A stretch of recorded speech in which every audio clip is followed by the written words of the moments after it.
اعترف الرئيس الأمريكي دونالد ترامب في خطاب منهاش البيت الشرق السفلية الأبيض الأربعاء بالقدس عاصمة لإسرائيل، وأمر وزارة الخارجية بالتحضير لنقل السفارة من تل أبيب إلى القدس وبدء التعاقد مع المهندسين المعماريين. وأضاف ترامب: وفيت بالوعد الذي قطعته بالاعتراف بالقدس عاصمة لإسرائيل، مؤكدا أن لإسرائيل الحق في تحديد عاصمتها.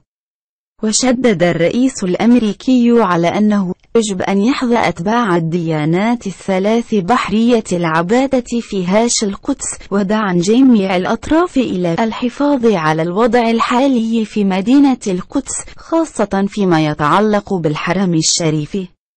وأضاف أن الاستراتيجيات التي اتبعناها حول الشرق الأوسط في الماضي كانت فاشلة.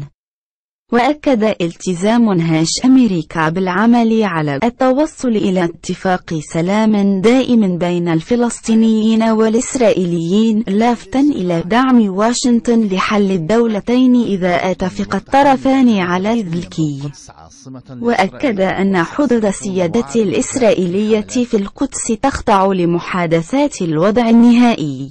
وقال إن الرؤساء الأمريكيين رفضوا لأكثر من 20 عامًا الاعتراف بالقدس عاصمة لإسرائيل، معتقدين أن تأجيل الاعتراف بالقدس عاصمة لإسرائيل يعزز عملية السلام. والآن بعد أكثر من 20 عامًا لسنا أقرب لأي اتفاق سلام بين إسرائيل والفلسطينيين.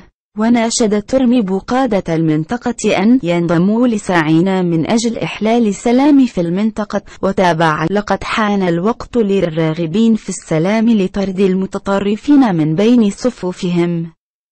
ودعا الرئيس الأمريكي إلى الهدوء والاعتدال لكي تسود أصوات التسامح، وشدد على ضرورة العمل مع الشركاء في الشرق الأوسط لهزيمة الإرهاب.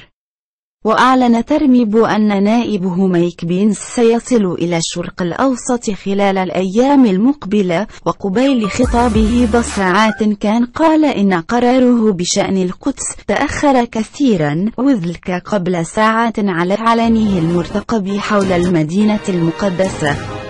وأضاف ترامب: قال رؤساء عديدون إنهم يريدون القيام بشيء ولم يفعلوا، أن تعلق الأمر بشجاعتهم أو أنهم غيروا رأيهم. لا يمكنني أن أقول لكم صورا نفسه رئيسا يجرئ على تنفيذ وعود أحجم عنها رؤساء سابقون.